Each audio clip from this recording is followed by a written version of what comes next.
पवित्र ज्ञान में क्या आता है? जो आपको पवित्र आत्मा बनाए। नशे करने से अच्छा, आवारा घूमने से अच्छा, जीवन बर्बाद करने से अच्छा, लाख गुना अच्छा है कि आप किसी मंदिर में जाओ, वहां पर कोई मूर्ति है, उसको आप भगवान मानो, कोई बात नहीं, शुरुआत है। आप उसकी सेवा करो भगवान मान के, कोई बात नहीं, शुरुआत है। आप सेवा करो मंदिर की, कुछ भी करो, ये सब पवित्र ज्ञान में आता है। नाम जपो, व्रत करो, पूजा पाठ करो, लेकिन मूल ज्ञान क्या है? अब मूल ज्ञान को समझना बहुत जरूरी है। अगर मूल ज्ञान को आपने नहीं समझा तो ये इंसानी जन्म बर्बाद हो जाएगा।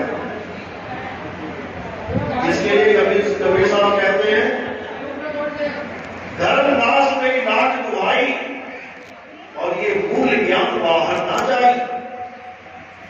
इस मूल ज्ञान को छुपा के रखना, ये ज्ञान हर ग्रंथ में है लेकिन समझ में नहीं आता। और जो पवित्र ज्ञान है वो बड़ी जल्दी समझ में आ जाता है कि भाई ये मूर्ति है, इसको टीका लगाना है, माला चढ़ानी है, घूमना है, भोग लगाना है, घंटी बजानी है, पूजा अर्चना हो गई। इतना आसान हो गया समझना। लेकिन जो मूल ज्ञान है इसको समझना बहुत मुश्किल है। इसीलिए कबीर साहब अपनी वाणी में कहते हैं, लाखन में कोई समझ न पई है और कोटि मध्य जानेंगे, कहे कबीर सुनो भाई साधो, हमें बिरले हंस पहचानेंगे। यानी 1,00,000 आदमियों के सामने अगर इस ज्ञान को रखा जाए, उनको समझ में नहीं आएगा ये क्या बोल रहा है, चल क्या रहा है। 1 करोड़ के आगे रखा जाए, उसमें से 150 निकल आएंगे विवेकी पुरुष। तो आज उसी ज्ञान का खुलासा किया जाएगा। तो सबसे पहले आपने ये समझना है कि हमें इंसानी जन्म मिला क्यों, कारण क्या है। बाकी देखिए, कुत्ता, बिल्ली, हाथी, घोड़ा, छिपकली, कॉकरोच, मच्छर, मक्खियां, इनको भी जन्म मिला है। इनको क्यों बना दिया गया कुत्ता, बिल्ली, हाथी, घोड़ा? हमें इंसान क्यों बनाया गया? ये पक्षपात क्यों? जैसे आपके 4 बच्चे हैं, एक को आपने 1 करोड़ रुपए दे दिए और 3 को आपने कुछ भी नहीं दिया।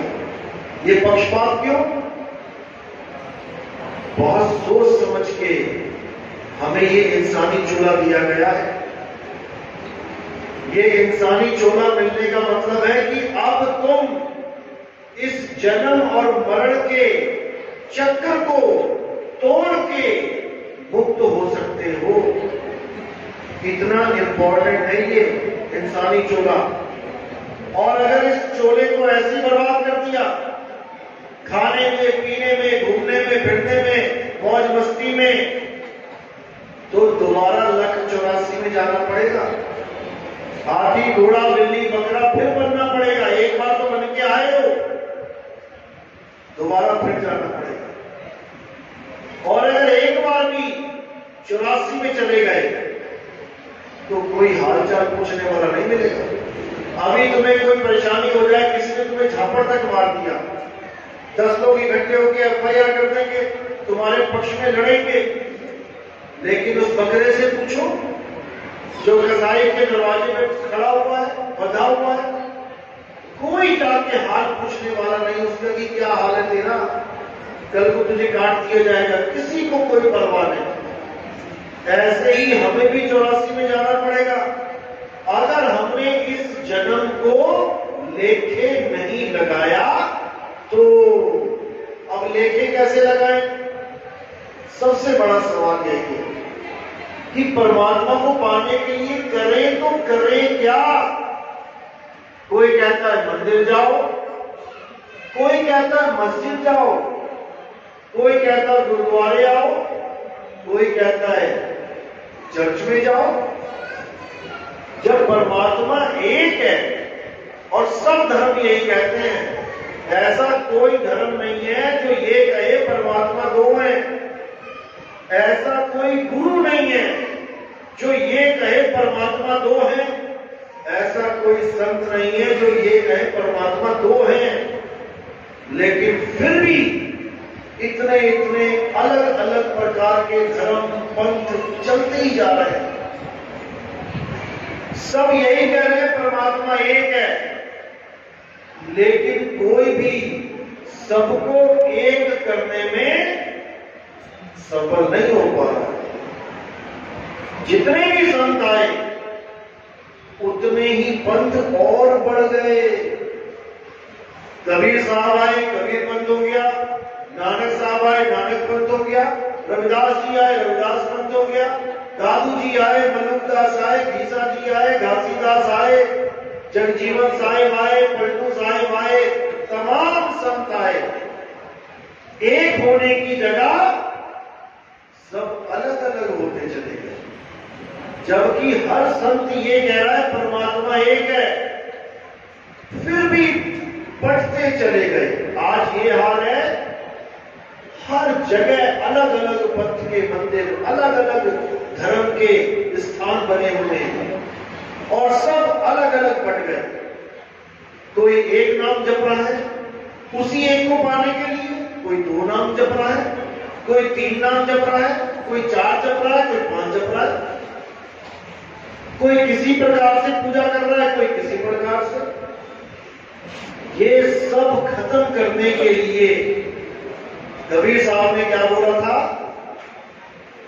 कहते आए एक ही घाट से, उतरे एक ही बाट, और बीच में दुविधा पड़ गई, हो गए बार।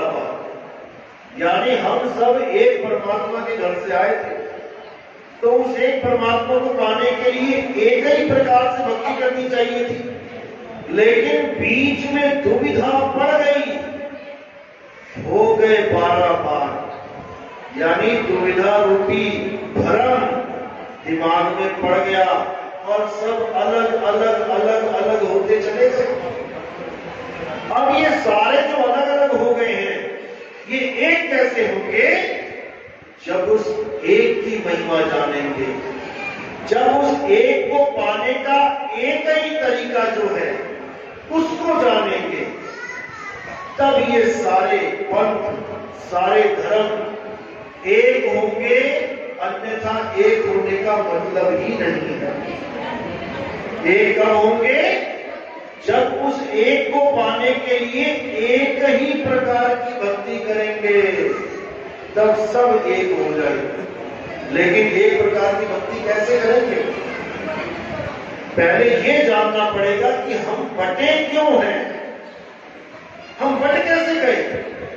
बच्चा पैदा होता है, हिंदू का पैदा हो, मुसलमान का, सिख, ईसाई, ऊंची जात नीची जात कोई भी हो, वो एक ही तरीके से पैदा होता है, वो एक ही जैसा होता है। आप उसको देख के नहीं पहचान सकते कि कौन सा बच्चा है।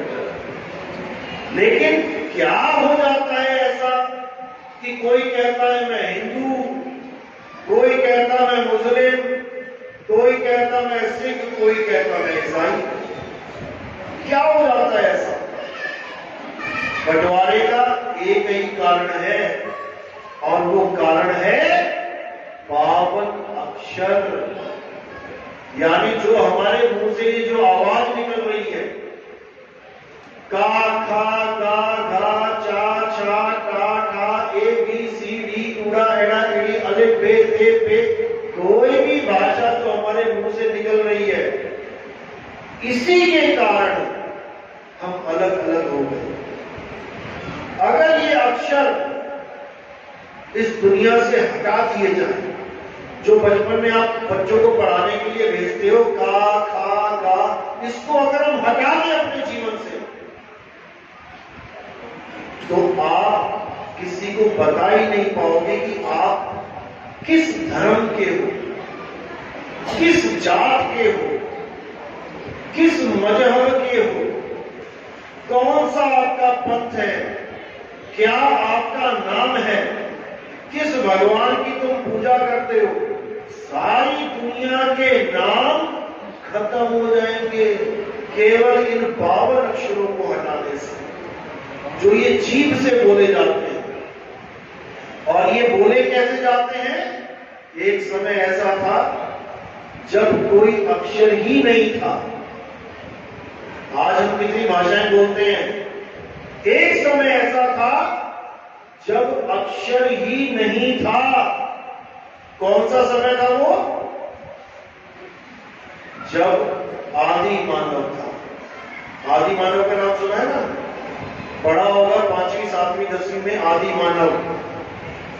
वो आदि मानव कौन से ब्रांड के कपड़े पहनता था? कोई कपड़े पहनता था? वो नहीं पहनता था। वो आदि मानव कौन सी गाड़ी चलाता था? कौन से देश में रहता था? उसकी क्या जात थी? उसका क्या धर्म था? कौन से भगवान की पूजा करता था? क्या नाम रखे थे उसने अपने बच्चों के? कुछ भी नहीं। वो केवल नंगा घूमता था, जो मिल जाए वो खा लेता था। कभी कंदमूल खा लिए, कभी जानवर का शिकार कर दिया, कोई कमजोर जानवर उसको पकड़ के मार दिया, और जो ताकतवर जानवर आ जाए तो उसी को मरना पड़ जाता था। लेकिन एक भी अक्षर उसके मुंह से नहीं निकला। यहां तक कि वो 5 तत्वों में रहता था, फिर भी केवल 4 तत्वों को जानता था। एक तत्व गुप्त था। कौन सा तत्व गुप्त था? 5 तत्व पता है ना? आसमान, आकाश, वायु, अग्नि, जल, पृथ्वी। इन 5 तत्वों में रहता था, लेकिन फिर भी एक तत्व से जानकारी नहीं थी। कौन सा तत्व? अग्नि। उसके पास आग नहीं थी। आग को उसने खोजा है, अग्नि की खोज की है। कैसे की? जब वो शिकार करता था पत्थर मार मार के, और जब वो किसी पत्थर से टकराता था रात में, तब वो देखता था कि चिंगारी निकली। अब वो चिंगारी उसको आकर्षित कर दी, और वो पत्थर के पास जाके देखने लगा कि ये आग निकली कैसे। और उसने वहां पर पत्थर से पत्थर जोड़ के, पत्थर से पत्थर टकरा के अग्नि को प्रकट किया। दुनिया की पहली खोज अग्नि है, जो आदि मानव ने करी। अब धीरे धीरे बुद्धि विकसित होती गई, और उसने अक्षरों की खोज शुरू करी। अब उसके मुंह से जो भी अक्षर निकला, जो भी आवाज निकली, उसने उसको लिपिबद्ध कर दिया। सबसे पहली आवाज निकली आ, तो उसने आ बना दिया। ये हिंदुस्तान के आदि मानव की बात कर रहा हूं। जो अंग्रेज आदि मानव थे इंग्लैंड में, अमेरिका में, उन्होंने आ नहीं बोला। उन्होंने कहां से शुरुआत करी? ए, बी, सी। और हमारे वालों ने आ, ई, उ।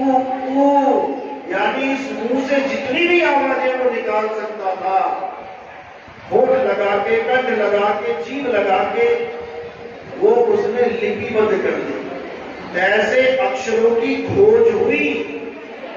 अब जब अक्षरों की खोज कर ली, तो अपने कबीले में जितने भी लोग थे, उनको पढ़ाना चालू कर दिया कि किस वस्तु का क्या नाम रखा गया।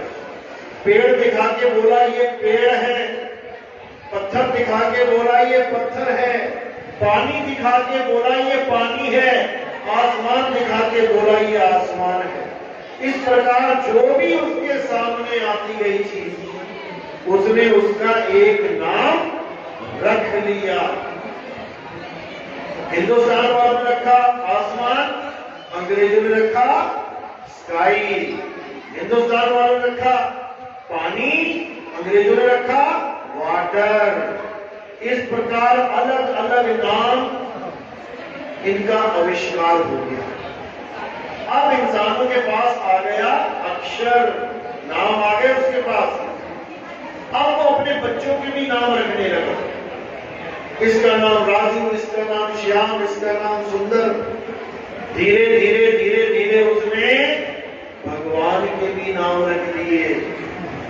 उसने नाम रख दिया ईश्वर, अल्लाह, वाहेगुरु, गॉड, राम, श्याम, तो तमाम नाम रख दिए।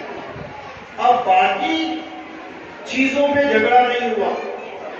किसी ने कहा पानी अच्छा है, दूसरे ने कहा जल अच्छा है, तीसरे ने कहा वाटर अच्छा है।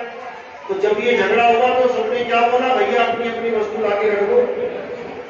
जब मेज पे वो वस्तु रखी गई तो सबने देखा एक ही चीज है, जल, वाटर, नीर, दो एक पानी, नाम अलग अलग है लेकिन चीज एक है, झगड़ा शांत। अब किसी ने कहा कि मिर्च लगने पे चीनी खाओ, मुंह मीठा होता है। अंग्रेज ने कहा शुगर खाने से होता है। तो भैया दोनों सामने रख दो, दोनों रखी गई, एक ही चीज है, झगड़ा खत्म। इसी प्रकार इस दुनिया में जितनी भी चीजें हैं उसका हिंदी, उर्दू, अंग्रेजी अलग अलग भाषाओं में नाम है और कोई झगड़ा नहीं है। आप पूरी दुनिया में जाकर कहीं भी कह दो पानी दे दो, वाटर दे दो, कोई झगड़ा नहीं है कि तू वाटर क्यों कहता है, तू पानी क्यों कहता है। मतलब है पानी पीने से। लेकिन झगड़ा कहां है? झगड़ा है परमात्मा के नाम पे। वस्तु एक ही है लेकिन कोई उसको अल्लाह कह रहा है, कोई उसको वाहिगुरु कह रहा है, कोई उसको राम कह रहा है, कोई उसको गॉड कह रहा है। अब ये झगड़ा जो मच गया है, ये झगड़ा कभी खत्म नहीं हो सकता। क्यों नहीं हो सकता? कारण क्या है? कारण ये है कि सब लोग अपनी अपनी वस्तु लाके मेज पे नहीं रख सकते। अगर अल्लाह वाला अल्लाह को ले आए, राम वाला राम को ले आए, जीसस वाला जीसस को ले आए, गॉड को ले आए, वाहेगुरु वाले वाहेगुरु को ले आए, तो सबको समझ में आ जाएगा कि एक ही चीज के सब नाम है। लेकिन ये कार्य हो नहीं सकता, इसलिए वो एक हो नहीं सकते। तो अब क्या किया जाए? अब एक कैसे हो? अब एक होने का एक ही रास्ता है। वो क्या है? उस अल्लाह, वाहिगुरु, गॉड नाम को जान लिया जाए, समझ लिया जाए कि वो है क्या। जैसे ही सबके समझ में आएगा सब एक होते चले जाएंगे। केवल समझना है उसको। झगड़ा केवल नाम का है, ये 52 अक्षरों का है। राम राम जप रहे हैं, श्याम श्याम जप रहे हैं, या कोई भी नाम जप रहे हैं, इसलिए जप रहे हैं क्योंकि ये नाम हमें मिल गए हैं पूर्वजों के द्वारा। अगर ये नाम मिले होते तो कोई नाम नहीं जपा जाता, और अगर नाम नहीं जपा जाता तो क्या हमें परमात्मा नहीं मिलता? यानी नाम है तो परमात्मा है, नाम नहीं तो परमात्मा नहीं। ऐसा नहीं है। प्यास लगी है तो सीधे पानी पीना है, पानी के नाम नहीं जपने। मिर्ची लगी है तो गुड़ खाना है, गुड़ का नाम नहीं जपना। गर्मी लग रही है, हवा खानी है, हवा हवा हवा हवा, नाम नहीं जपना। इसी प्रकार परमात्मा को पाना है तो नाम नहीं जपना है। सबसे बड़ी दुविधा परमात्मा को ना पाने में ये नाम जपना है। जब तक हम इसको नहीं समझ लेंगे, जब तक हम एक नहीं हो पाएंगे। तो कबीर साहब क्या कहते हैं? वो को कहां ढूंढे रे बंदे, मैं तो तेरे पास में खोजी होए तुरंत मिल जाऊं, एक पल की तलाश में। नाम है जप में, नाम है तप में, न एकांत निवास में। नाम है जप में, यानी मैं किसी जाप के द्वारा नहीं मिल सकता। कोई 100 साल नाम जपता रहे, उसको परमात्मा नहीं मिल सकता। उसकी जगह कुछ और चीज मिल जाएगी। क्या मिलेगा?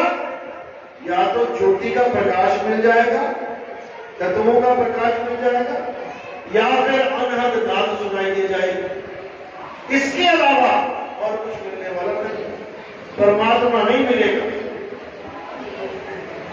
जैसे पानी पीने के लिए नाम जपना जरूरी नहीं है, वैसे ही परमात्मा को पाने के लिए नाम जाप जरूरी नहीं है। नहीं तो जो बहरे हैं, जिनको कभी सुनाई नहीं देता कुछ, वो कैसे नाम लेंगे?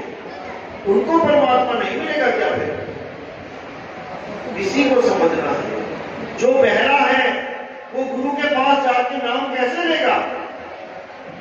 गुरु कुछ बोलेगा, उसको सुनाई नहीं देगा, यानी उसने नाम नहीं जपा, तो उसको परमात्मा नहीं मिलेगा। यही अज्ञान है। परमात्मा कभी नाम जपने से मिलता ही नहीं है। तो कैसे मिलता है? कैसे मिलता है? आत्मज्ञान से। कबीर साहब कह रहे हैं, जल में नींद प्यासी, मुझे देखत आवे हासी। आत्म ज्ञान बिना नर भटके, कभी काबा कभी काशी। आत्म ज्ञान बिना नर भटके। क्या है यह आत्म ज्ञान? मंत्र ज्ञान सुना था, जंतर ज्ञान सुना था, तंत्र ज्ञान सुना था, पूजा पाठ सुनी थी, तीर्थ व्रत सुना था, परिक्रमाएं सुनी थी, व्रत सुने थे, लेकिन ये आत्मज्ञान क्या चीज है? जब तक आत्मज्ञान नहीं जाना, तब तक समझो कुछ भी नहीं जाना। क्योंकि गीता पढ़ो, गीता में क्या बोला? हे अर्जुन, हम और तुम ये शरीर नहीं है। बहुत समझदारी वाली बात है, समझना है इसको। हे अर्जुन, तू और मैं ये शरीर नहीं है। ये शरीर तो हमारे कपड़े हैं, इस जीवात्मा के कपड़े हैं। कितने प्रकार के कपड़े हैं? हम कपड़े लेने जाते हैं, हम कहते हैं भैया एक पैंट दिखा देना जींस की। वो क्या कहता है? लेडीज दिखाऊं या जेंट्स?